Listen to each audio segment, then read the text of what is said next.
Tatsu, bonjour, and welcome back, language learners, to Adventures in Language. I'm your guide, Emily. And in this video, we're talking about the fluency illusion. While its name might sound magical, unfortunately, it is no fun trick. In short, it's our mind's sneaky way of getting us to believe that we understand something a little bit better than we actually do. This happens with language learning, for example, when you can successfully recognize a word during comprehension. So when you're reading or when you're listening, but you can't seem to come up with it during production, when you're speaking or writing. The solution to overcoming this problem lies in something called active learning strategies.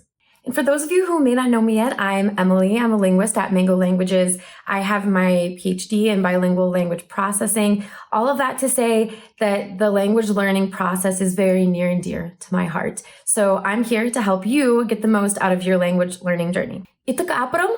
Let's get to it. Okay, let's start with a story. It's exam day. Jisung came prepared. She studied, and then studied a little more. And then she took the test and froze. I'm sure we've all been there at some point. Everything she thought she knew, gone. Now she's beating herself up. She's asking what happened. She really did study to prepare. She read over all of the relevant chapters in the textbook, looked over the study guide, and it all made perfect sense then.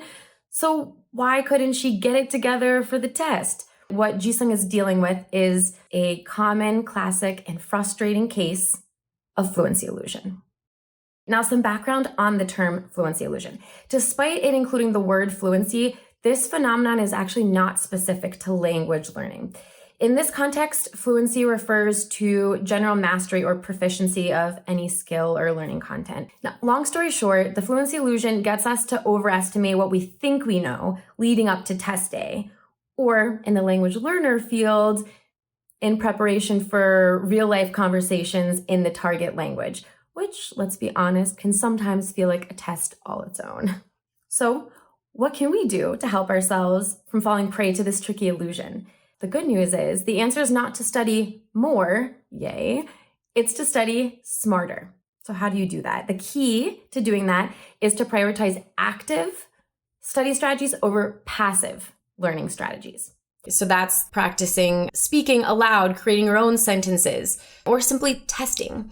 Fun fact, did you know who knew about active learning strategies way before anyone else was talking about it?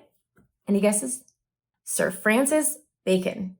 Yeah, you might remember him as one of the guys on your historical figures flashcards. He was a Renaissance philosopher, and way back in 1620, he reportedly wrote, "If you read a piece of text 20 times through, you will not learn it by heart so easily as if you read it 10 times while attempting to recite it from time to time and consulting the text when your memory fails."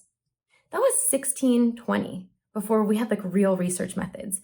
And turns out, without him, he got pretty darn close. While the exact proportions are going to depend on a number of factors, current research suggests that for a given study session, students should consider using passive studying for only the first third of their study time and active learning strategies for the rest.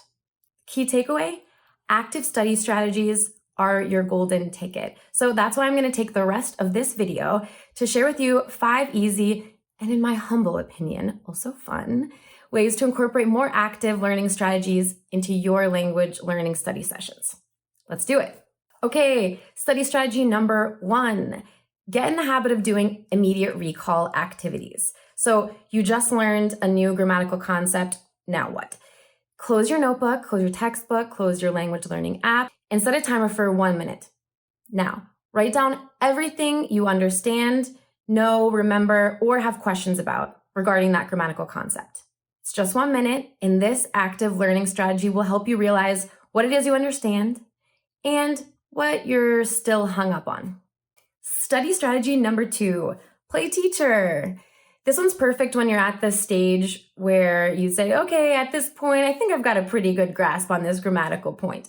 And you're going to pretend that you are tutoring a beginner student in the target language. So you're going to explain the concept from start to finish to this imaginary student, and you're going to make sure that you include examples as you do it. Do you do this aloud? Yes. Don't be embarrassed. Lean into the crazy, give them a name. I like to call mine Gary. And if you can't explain the concept to your Gary yet, then that actually means that the study strategy is working, because now you know where your learning gaps are. Overcoming the fluency illusion is all about identifying and addressing your learner gaps. So if you didn't understand it the first time, review your notes, and then it's take 2 with Gary.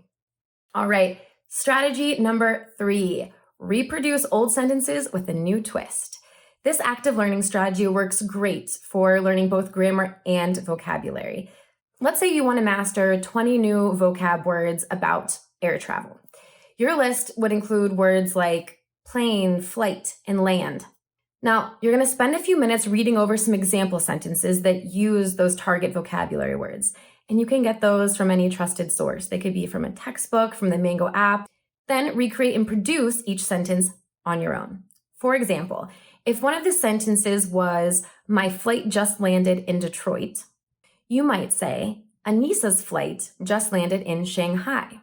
Add in your friends' names, incorporate things you care about, really make these sentences their own. That will help you remember them. And when you get to a vocabulary word that you can't remember, it's going to happen. It happens to everybody. Try to fight the urge to look it up immediately. Let your mind marinate on it first. And if it doesn't come to you after 5 or 10 seconds of really focused thinking, then just note it down, note down that you forgot it, and move on to the next sentence. And here's why, because your brain is going to be percolating on that in the background. That percolation time is actually really important for cementing vocabulary items in storage. So anyways, once you've gone through your list, go back and review any of the vocab words that you couldn't recall during the activity, and then you're done. Okay, study strategy number 4. This one is really fun. Try Sir Francis Bacon's thought experiment at home, but you're going to do it in style. Pick out 2 new songs that are in your target language. These should be songs you don't already know the lyrics to, because your goal is going to be to memorize the lyrics to the chorus. For the first song, read the chorus lyrics 20 times through. Then 24 hours later, test yourself by trying to produce them on your own. So you can do this verbally or in writing. That's up to you. Then record what percentage of the words you remembered correctly. Okay, now it's time to go to the second song. So for the second song, you're going to read the chorus lyrics only 10 times through. And after each of those 10 read-throughs, you're going to test yourself actively on what you remember.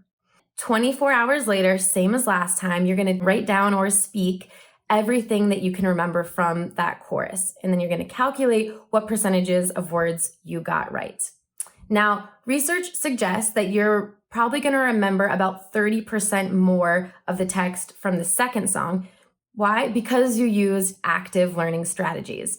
And before we get to the last one, if you're new here and you'd like to make sure that you are up to date on all of the awesome language learning content that we have for you, come join the Mango fam and subscribe to the channel. We appreciate you. All right, onward and upward to number 5. Get the Mango app. A lot of other popular language learning apps out there rely too heavily on passive learning strategies. In other words, they can give you the illusion that you're learning a language when in fact, all you're doing might be matching pictures to words. Most likely, you set out to learn a new language because you want to actually use it and communicate with it. And the truth is, multiple choice quizzes and picture matching comprehension checks simply aren't going to get you to true communicative competence. In contrast, the Mango app offers tons of speaking activities that encourage active learning. It also intentionally incorporates critical thinking activities, which prompts you to produce original sentences in the target language. In addition, the app provides reading and listening activities that incorporate active learning strategies. Our reading and listening activities include carefully crafted comprehension questions that are designed to help you actively identify and address your own learning gaps along the way. So if you don't have the app, check it out. We've linked it in the description for you. Now that you've finished the video, I hope that you feel inspired to take these active learning strategies and start using them in your own language learning process. I know I'm excited for you. And as always, if you have an idea for a video or a resource that you'd like to see from us, let us know in the comments. We're always listening. Well, language learners, that's all for this time on Adventures in Language. Ver tu bledor, au revoir, and I look forward to seeing you back here next time. Bye.